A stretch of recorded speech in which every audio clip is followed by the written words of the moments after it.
Hello, I'm Elizabeth Dondinell, and I'm here to talk to you about healthy communication when you're stressed. In particular, if you're in an employee or an employer, I am doing this webinar, the third one of a four-part series for the Alameda Business Association. I'm the founder of East Bay Center for Anxiety Relief here in Alameda, California.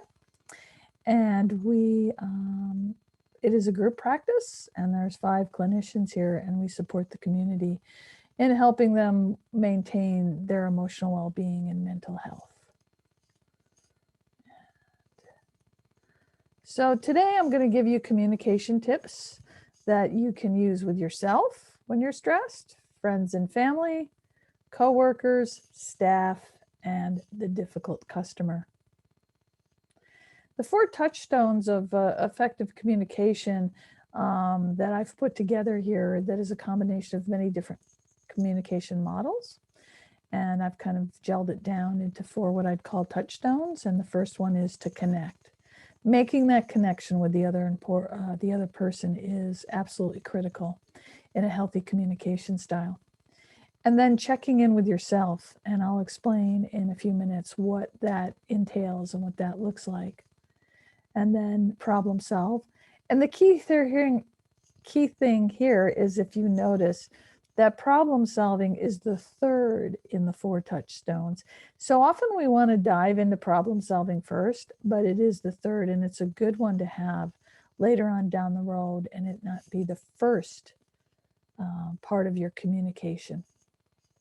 And then there's taking all of this and putting it into an attitude of caring and respect is absolutely critical.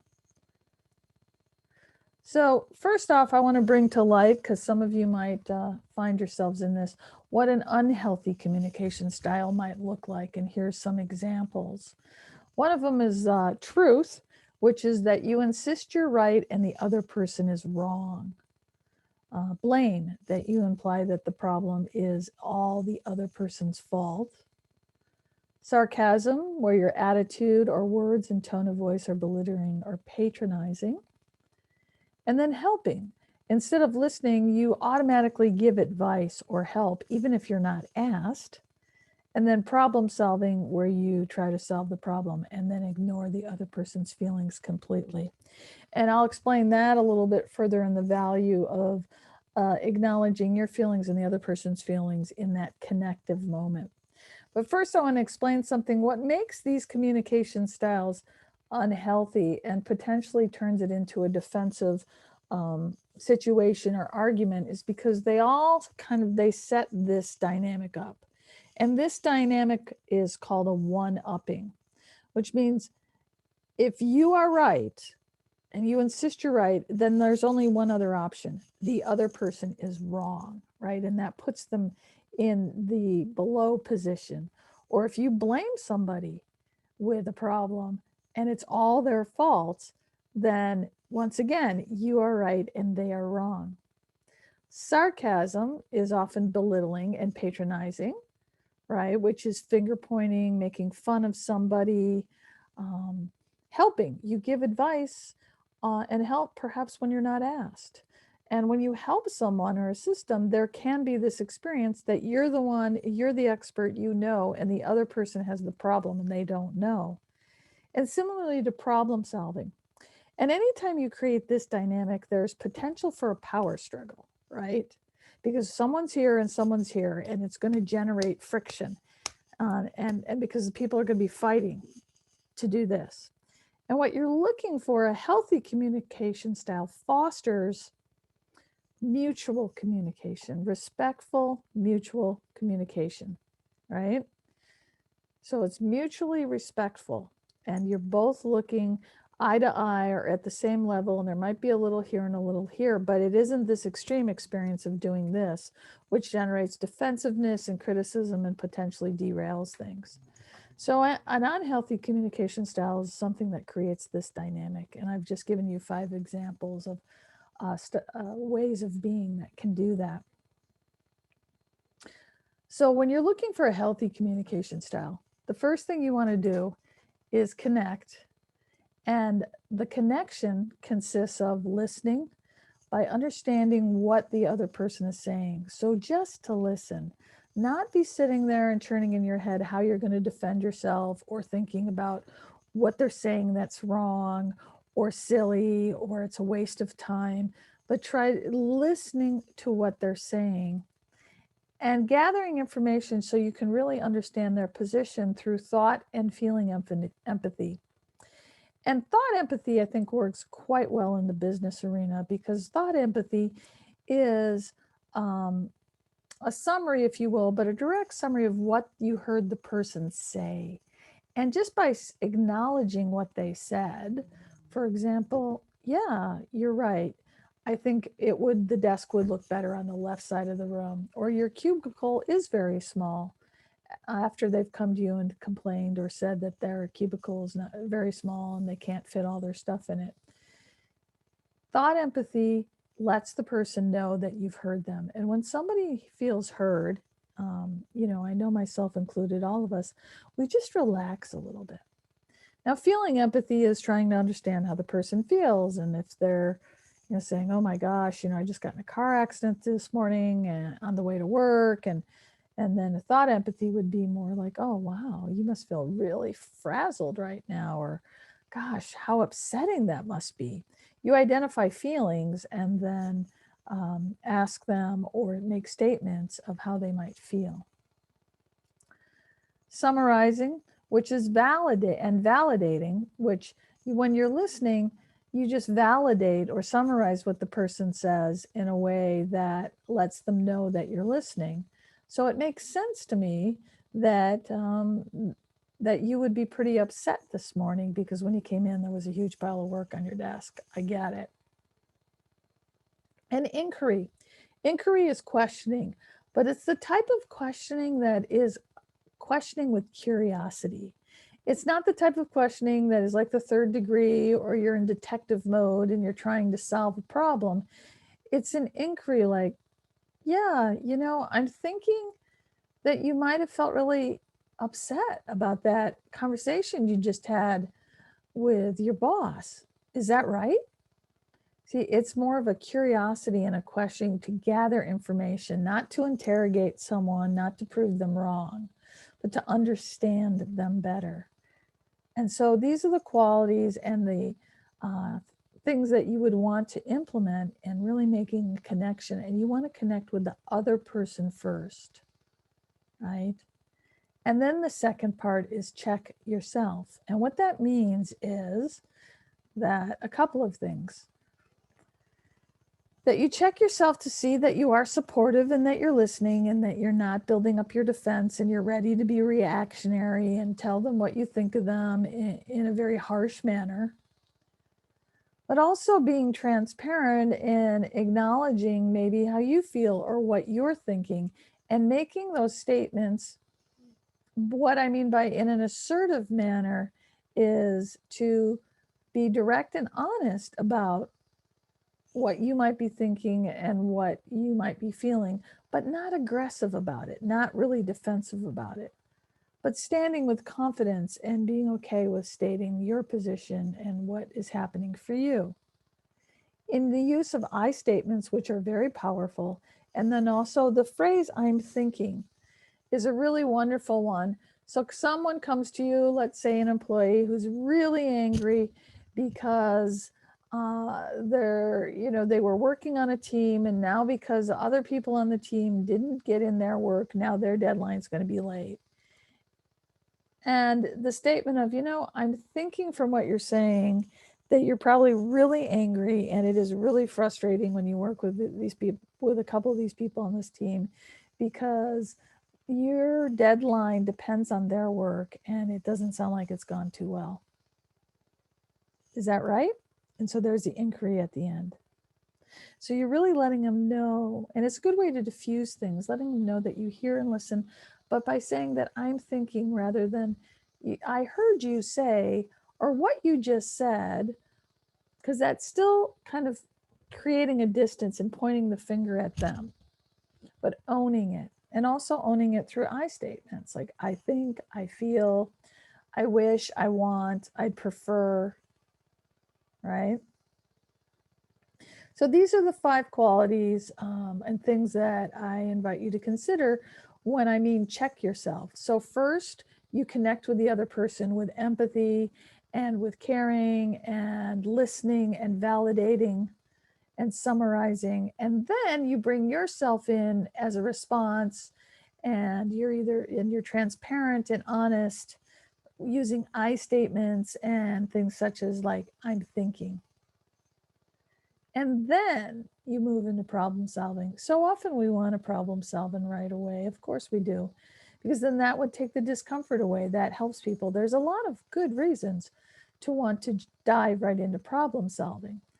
Unfortunately, what it can create is a defensiveness, or people may not listen to your solution because they don't feel they've been heard first.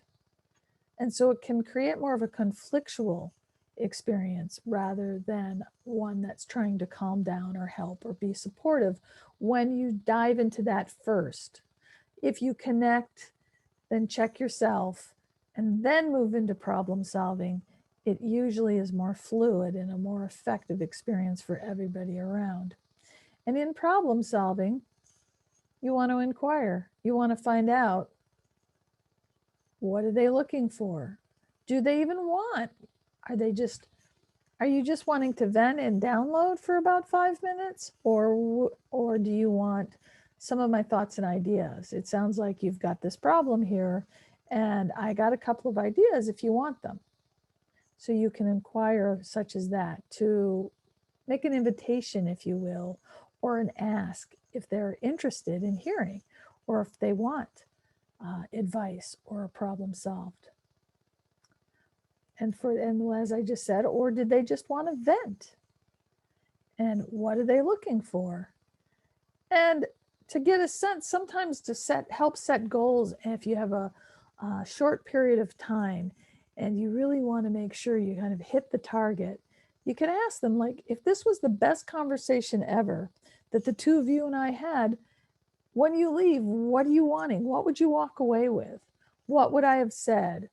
What might be some of the possible solutions that you're looking for, to try and help in a creative and inquiry manner to really direct it, so you make sure you hone in and give the person what they're looking for if they're wanting their problem solved, or that you're delivering what you would like them to know about the problem and the solution that you're thinking about, right? There isn't anything worse than if you bring a problem to somebody and they give you all these answers and it has nothing to do with, or it doesn't seem to apply to your situation at all. And as I said, a statement of, in problem solving, I have some ideas. Are you interested? Now, the key with that is that I have some ideas. Are you interested? Don't put something in an open-ended yes, no question if you don't want to know. If you really want to be direct sometimes and say, I'd like you to implement this idea, or here's my solution, let's get to work on it. In a business setting, that's often the case because there is a hierarchy oftentimes in a business, right? You do have a boss, you have colleagues, you have coworkers. However, if there's ever an opportunity to make an offering rather than a directive or a direct statement, that helps in the long run because it invites the person in. And anytime you do that, that's a connection that's made and can be remembered, right? So that when you do give a directive and you have to be more precise, that oftentimes it will go better because they've also had opportunities where they have felt heard. Once again, though, if you're not looking for a no, then do not say, I have some ideas. Do you want to hear them? Because there's nothing worse than the person says no and you state it anyways. And here's that concept of an attitude of caring and respect. And what that is gentle versus harsh, which I'll explain in a moment. And that this attitude of caring, of respect, is for yourself and others. It's for the whole group. It's not that just you're showing an attitude of caring, respect for yourself, or you just show it for the other person, right? Because one is a little self-absorbed and the other can be self-sacrificing. You want to create that balance. So once again, that's that mutually respectful communication, and you're honoring yourself and the other person in a way that is gentle. So in a way of like, I have some ideas. Do you want to hear them? Or, I have something very important and I want like you to listen. Is this a good time? Or if you don't want it, if you need to tell them right away, then just say, okay, can I have your attention? Because I have something very important that I need you to hear because it's going to be helpful with your job or your workload for the day. So a gentle startup and a gentle request is one that has the experience of an invitation. It still can be direct, but it's very different than, you know what, I need you to do this, this, and this. Or, really, I'm really tired that you don't listen to me. So can you stop right now and just listen to what I'm saying? Right? That's more of a harsh startup.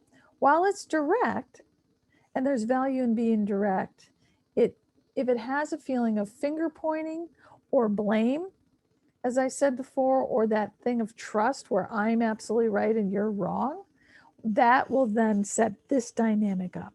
So once again, if you think it this way, I think it's helpful that a harsh startup, and when in particular, if you're just thinking about yourself, will definitely set this dynamic, which then generates a power struggle. If you have a harsh startup, but you're just thinking about the other person, then that's that self-sacrificing, and that still creates this. But if you're looking at a gentle startup and you have an experience of caring and respect for yourself and the other person, then there's more potential for it to become a mutually respectful communication. And that is the ideal. That's a healthy communication. Even and a better communication when you're stressed is to have that connection. Because when that connection's felt, there is a feeling of relief. So the difficult customer, this is the last point I'll make here. What do you do when there's a difficult customer? Well, the connection is more done with a disarm. And the disarm is a really wonderful thing. And what the disarm is where you find truth in something that the other person is saying, right? And then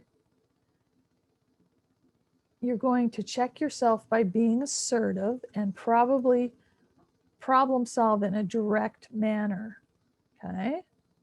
With an attitude of respect.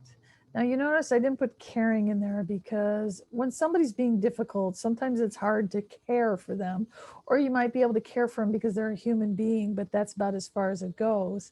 However, you can treat yourself and the other person with respect. And when you hold it in that place, it drives down the potential of it being a reactionary situation or a defensive position. Because once you step into that with someone who is difficult, you're often running on a path down the road where this could turn into a very heated or intense or potential argument. So what I mean by disconnect with the disarm is, like I said, you find truth in what they're saying. So for example, the classic things these days is, people, for example, coming into your store and they won't wear the mask. Person comes in and they're like, oh, I hate those masks and I hate the fact that you have that sign up there.